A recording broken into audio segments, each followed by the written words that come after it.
네, 반갑습니다. 코인농부 점프로입니다. 리플이 최근 3,000원 구간에서 계속 왔다 갔다 하는 모습을 좀 보이고 있습니다. 현재 좀 지지부진하게 단기적인 박스권 장세가 나타나면서 우리 개인 투자자분들의 매도 압력을 계속해서 가중시키고 있습니다. 그런데 중요한 것은 리플은 현재 굉장히 중요한 변곡점이 임박했다라는 것이죠. 우선 200일 이평선 위쪽에서 잘 지지가 되고 있고 현재 단기, 중기 이평선 모두 다 수렴을 향해서 나가고 있습니다. 수일 내로 이제 수렴이 완성이 될 것이고 에너지가 완전히 응축이 되면서 상방 또는 하방으로 어떻게든 폭발을 하게 될 것입니다.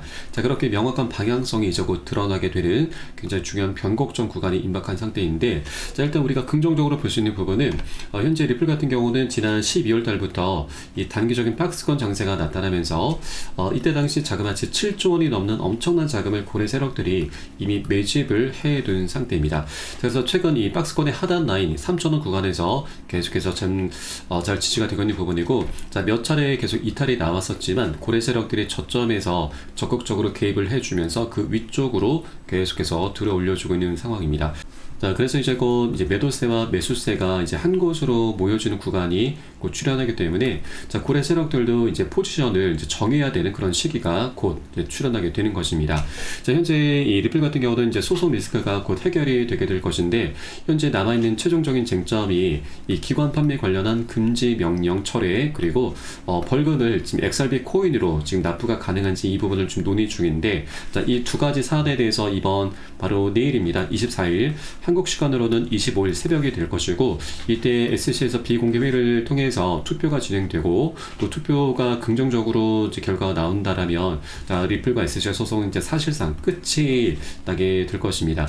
그렇게 이번 비공개 회의가 이제 상승 이제 모멘텀을 만들어낼 수 있는 굉장히 중요한 변수로 좀 작용될 것으로 좀 보여지고 있기 때문에 이번 한 주가 리플에게는 굉장히 중요한 역사적인 변곡점이 될 것이다라고 볼 수가 있겠습니다. 그래서 이 부분 한번 오늘 영상에서 다뤄보도록 하겠고요. 그리고 이렇게 뚜렷한 호재가 있는 반면에 리플뿐만이 아니고 우리 코인시장 전반적으로 굉장히 큰 하방 압박을 야기할 수 있는 굉장히 큰 악재도 현재 하나 다가오고 있습니다.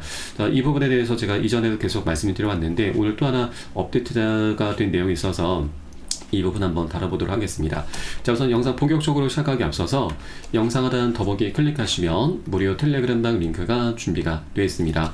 리플에 대한 실시간 자료, 또 매수 타점과 매도 타점, 비중 관리는 어떻게 해야 되는지, 또 대내외적인 이슈도 굉장히 중요하죠. 이 부분에 대해서 우리가 어떻게 대응을 하면서 수익으로 연결시킬 수 있는지, 이런 모든 부분들 100% 무료로 제공을 해드리고 있습니다. 그리고 기존에 텔레그램방에 계신 많은 투자자분들께서 어떻게 이런 관리 받고 계시는지 여러분 지켜만 보셔도 괜찮습니다. 많은 도움 되시고 공부도 많이 되실 겁니다. 우선 리플의 SC의 새로운 위원장이 어제 날짜로 정식 취임을 했습니다. 폴 애킨스 같은 경우는 이 암호화폐 산업의 굉장히 우호적인 인물로 현재 정평이 나 있는 인물이고, 또 이번 취임으로 인해서 그동안 ETF 승인 지원과 규제 명확성 부족, 리플 등과의 법적 분쟁 해결 등 다양한 이슈에서 전환점이 될 수 있다는 기대를 받고 있습니다. 그동안 겐슬러 위원장이 좀 물러나면서 이 정책 공백이 좀 길었습니다. 그래서 이 암호화폐 산업에 이제는 숨통을 틔울 수 있다는 평가가 나오고 있는 상황입니다. 그리고 이 폴 애킨스 같은 경우는 리플의 고발을 처리를 하겠다라고 이미 입장을 밝혔습니다. 이 부분에 대해서 리플의 CEO 브래드 갈링하우스도 애킨스 위원장을 극찬을 좀 아끼지 않고 있는 상황이죠. 그동안 SEC가 리플을 상대로 고소 고발한 건도 처리하는 방안을 검토하겠다라고 좀 밝혔기 때문에 이제 취임을 해서 이 리플과 SC 소송도 이제 급물살을 탈 것으로 전망되고 있습니다. 다가오는 24일 목요일 오후 2시에 비공개 회의가 이제 열리게 되는데, 이 회의 주제를 보면은 금지 명령 조치의 제도 및 합의, 소송 청구의 해결, 바로 이제 벌금과 기관 판매 관련한 금지 명령 철회 부분에 대해서 좀 집중적으로 다루게 되고, 이번에 이제 투표가 진행될 것인데, 투표도 현재 SC에서는 이제 중대 사안에 대해서 다수결로 결정을 하게 됩니다. 현재 SC 같은 경우는 총 5인으로 이제 구성이 돼야 되는데, 캔슬러가 좀 물러났고 또 한 명의 SC 위원도 퇴임을 했습니다.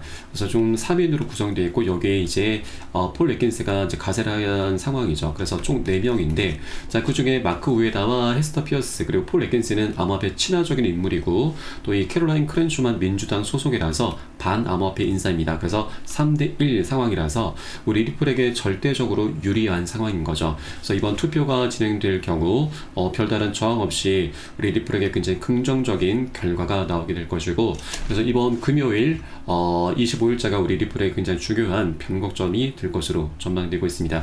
자, 그에 따라서 긍정적인 결과가 나온다면 이제 고점의 추세 저항선도 돌파를 하면서 이제 추세 전환 시도를 할 것으로 전망이 되고 있습니다. 자, 그리고 이 리플 같은 경우는 이제 이 소송도 사실상 마무리가 된 상황이기 때문에 자, 이제 우리는 ETF를 준비를 해야 되는 시점입니다. 리플의 현물 ETF 승인이 가장 빠른 시점이 바로 5월 18일입니다. 현재 비트와이즈 운용사에서 작년 10월달 신청을 한 이후에 올 2월 18일날 인정을 받았고 5월 18일 최종 승인이 유력한 상황인 거죠.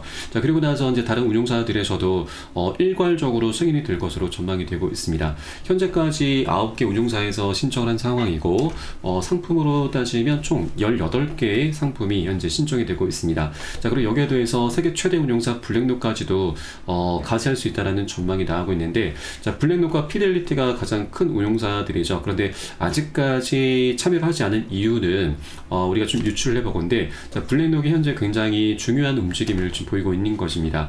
자, 우선 이 ETF가 출시가 되는 것도 굉장히 중요하지만 그 옵션도 굉장히 중요합니다. 이 옵션 이 두 가지가 있는데, 우선 하나는 현물 환매, 그리고 또 하나는 스테이킹입니다. 이 현물 환매라고 하는 것은 이 기초 자산을 매도할 필요가 없기 때문에 ETF에 더 자주 사용되는 방식입니다.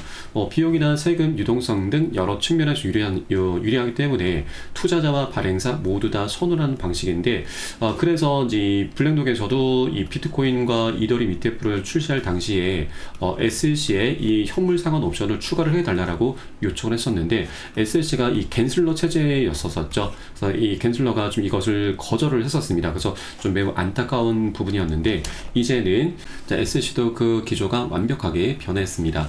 자, 현재 이 스테이킹 옵션 허용 가능성이 시사가 되고 있는 상황입니다. 자, 현물 상환과 스테이킹 옵션은 이제는 허용할 수 있다라는 내용이고, 최근에 블랙록과 이 SEC TF팀이 지금 현물 환매를 논의를 했고, 또 프랭클린 템플턴에서도 스테이킹 허용 신청을 한 부분에 대해서 SEC가 접수를 받아 주었습니다.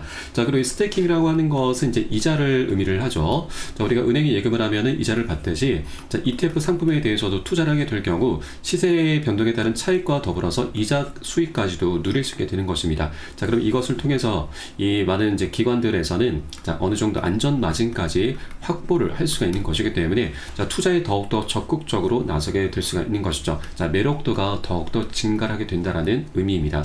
자, 그러면 이제 곧 출시가 될 리플의 ETF 상품에도 이 두 가지 옵션이 추가 채택이 될 수 있다는 얘기이기 때문에 자, 리플의 ETF가 출시가 되는 것 그 이상으로 더욱더 많은 의미를 갖게 될 수 있다 볼 수가 있겠습니다.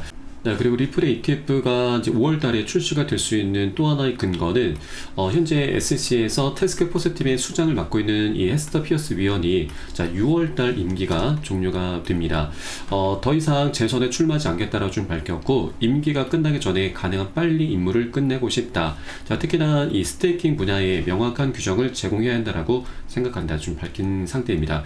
그래서 6월 임기가 종료가 되기 전에 리플의 ETF 상품도 그리고 소송까지도 이제 마무리를 지으면서 퇴임을 할 것으로 전망되고 있고, 이제 폴 애킨스 새로운 SEC 위원장 체제가 구축이 된 상태 때문에 좀 더 속도를 낼 것으로 전망이 되고 있습니다. 자, 그래서 이번 빠르면 24일자 비공개 회의를 통해서 SEC 측에서도 충분한 합의안이 좀 도출되면서 자, 사실상 리플과 SEC 소송이 이제 곧 끝이 날 것으로 빠르면 이번 주가 될 수 있을 것으로 전망이 되고 있기 때문에 자, 리플의 방향성은 이제 곧 명확하게 나올 수 있는 그런 조건들이 갖춰져 가고 있다라고 볼 수가 있겠습니다. 자, 그렇게 리플은 이제 그 위상이 계속해서 올라가게 될 것이고, 이제 소송이 깔끔히 마무리되면은 이제 이더리움까지 넘어서면서 시가총액 2위를 다시 탈환할 것으로 전망되고 있습니다.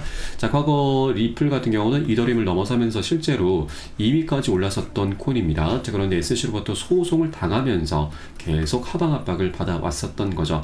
자, 그러나 최근 트럼프 당선과 갠슬러의 퇴임 소식이 맞물리면서 원래 10배의 격차가 났었던 것이 이제는 1.5배 정도까지 많이 좁혀놓은 상황입니다. 그래서 소송이 깔끔히 마무리되면은 이 격차는 완벽하게 역전이 되게 될 것이기 때문에 앞으로 리플의 방향성은 정말 명확하게 나올 수밖에 없다라는 걸 말씀드리겠습니다.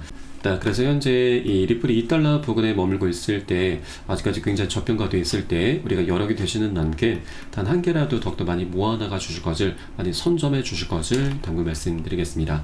자, 다만 이렇게 뚜렷한 호재가 많이 준비가 되어 있긴 하지만 한 번에 급등하는 건 절대 없습니다.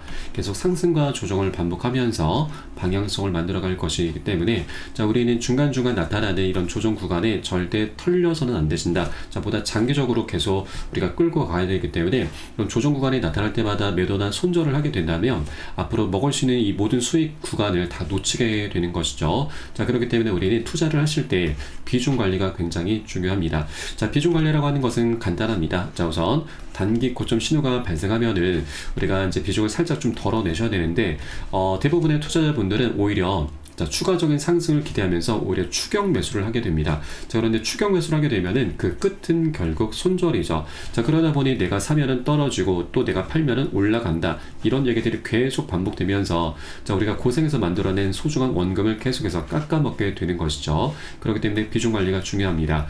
이 비중 관리를 하는 것은 우선 단기 고점이 이제 출현하게 되면은 우리가 10에서 30% 가량만 살짝 자발적으로 덜어내셔야 되고, 또 눌리벽이 출현했을 때는 이 덜어놨었던 비중을 다시 실어가 주는 겁니다. 이런 것을 바로 비중 관리라고 하는데, 이렇게 관리를 해주다 보면은 우리가 자금을 추가적으로 끌어오지 않아도 수량이 자연스럽게 늘어나게 되고, 또 이 과정의 평균 단가도 안전하게 관리가 되게 됩니다. 자, 그러면 우리가 항상 이 비중 관리를 한다라고 하는 건 항상 현금, 일정 비율의 현금을 부여하고 있다는 의미인데, 이렇게 갑작스러운 외부적인 악재가 발생했을 때도 우리가 흔들리지 않고서 매도나 손절할 필요가 없이 오히려 저점에서 매수를 하면서, 개입을 하면서 오히려 보너스 수익까지 두둑히 챙길 수가 있게 되는 것이죠. 그렇기 때문에 비중 관리가 굉장히 중요한 것입니다. 자, 그리고 이렇게 비중 관리는 제가 매수 타점과 매도 타점에 모두 녹여서 여러분께 실시간 빠르게 공유를 해드리고 있으니까 이 부분에 따라서 함께 동참해 주실 것을 당부 말씀드리고, 이 부분도 활용하시면 여러분 투자에 정말 많은 도움이 되실 겁니다. 자, 그래서 영상 하단에 더보기 클릭하시고 무료 텔레그램방 링크 통해서 간단히 참여 가능하시겠습니다. 자, 그럼 마지막으로 다가오고 있는 악재에 대해서 한번 살펴보도록 하겠습니다. 자, 다음 주 5월 1일자로 해서 일본의 금리가 결정이 되는데, 자, 현재 미국에서 이 금리 인상을 계속 압박을 하고 있는 것입니다. 자, 현재 일본이 만일 금리를 인상하게 된다면, 자, 우리가 우려를 했었던, 자, 바로 엔케르 청산 공포가 다시 나타날 수가 있는 부분입니다. 자, 작년 7월 말에도 일본에서 금리가 인상되면서 8월 초에 엔케르 청산이 나타났었고, 이로 인해서 글로벌 증시와 우리 코인 시장이 모두 다 크게 하방 압박을 받았습니다. 자, 이때 당시 비트코인이 마이너스 25%, 리플도 마이너스 30%나 폭락이 나왔었던 거죠. 네, 그래서 다음 주 일본의 금리 결정을 우리가 꼭 체크를 해줘야 되고, 자, 만약 동결이 된다면 다행스러운 일이지만 인상이 된다면 엔케르 청산 공포가 다시 한번 재현될 수가 있기 때문에, 자, 이 부분은 우리가 꼭 미리미리 대비를 해줘야 된다 말씀드립니다. 자, 그리고 사실 지난 1월 달에도 일본의 금리는 인상이 됐습니다. 그런데 그때 당시에는 조금 일본도 잘 버텨주었고, 그리고 엔화가 그리 강세를 띄지 않았기 때문에 지금 잘 버텨주었는데, 자, 이번에는 상황이 그렇게 좀 녹록지가 않습니다. 자, 트럼프의 관세 정책으로 인해서, 자, 글로벌 경제에 대한 불확실성을 키우면서 달러와 매도세가 확산했고, 안전자산인 엔화 가치가 상승세를 보이면서, 자, 최근에 엔달러가 140엔 선까지 위협을 하고 있습니다. 자, 7개월 만에 최고 수준으로 좀 오르고 있는 것이죠. 자, 이에 대해서 외환 전문가들은 트럼프의 관세 위협에 따라서 달러 가치가 하락을 하고 엔화의 투심이 몰릴 것이라는 전망에 무게를 두면서 엔케르 트레이드 청산에 대한 경계감을 염두에 둬야 된다라고 조언을 하고 있는 상황인 거죠. 그래서 다가오는 5월 1일자 이 금리가 어떻게 결정되는지 우리가 꼭 체크를 해줘야 되고, 자, 동결이 되면 다행스럽지만 만약 인상이 되게 된다면 이 엔케르 청산 공포가 다시 한번 재현될 수 있다는 부분을 꼭 체크해 주시기 바라겠고, 하나 다행스러운 부분은 이 작년 8월달 사례를 보면은 엔케르 청산 공포가 그리 오래가지는 않았습니다. 자, 한 차례 급락한 이후에 일주일 정도 짧게 바닥을 다졌고 바로 반등 흐름이 전개가 됐었던 거죠. 그래서 우리 이 급락 흐름에 미리 좀 대비를 해줘야 되고, 바로 비중 관리죠. 비중 관리 좀 해줘야 되고, 나중에 급락 흐름 전개됐을 때 저점을 우리가 확인하고서 저점 대응을, 매수 대응을 할 거고, 자, 그에 따라서 우리가 보너스 수익까지 두둑히 챙길 수 있는 그런 전략적인 기회로 삼아 가실 겁니다. 자, 앞으로 한 열흘 정도 남은 일정 시간 동안 우리가 이 부분을 꼭 체크를 해 나갈 거고, 이 모든 정보는 제가 무료 텔레그램을 통해서 여러분께 실시간으로 공유해 드리고 있으니까 이 부분 함께 동참해 주실 것을 당부 말씀드리겠습니다. 자, 그에 따른 매수 타점 그리고 매도 타점 바로 대응 전략도 함께 제공해 드리고 있으니까 이 부분 활용하시면 여러분 투자에 많은 도움이 되실 겁니다. 네, 그래서 영상 하단에 더보기 클릭하시고 무료 텔레그램방 링크 통해서 간단히 참여 가능하시겠습니다. 자, 그럼 오늘 영상은 여기서 마치도록 하겠고요. 전 텔레그램방에서 뵙도록 하겠습니다. 지금까지 코인농부 첨프로였습니다. 감사합니다.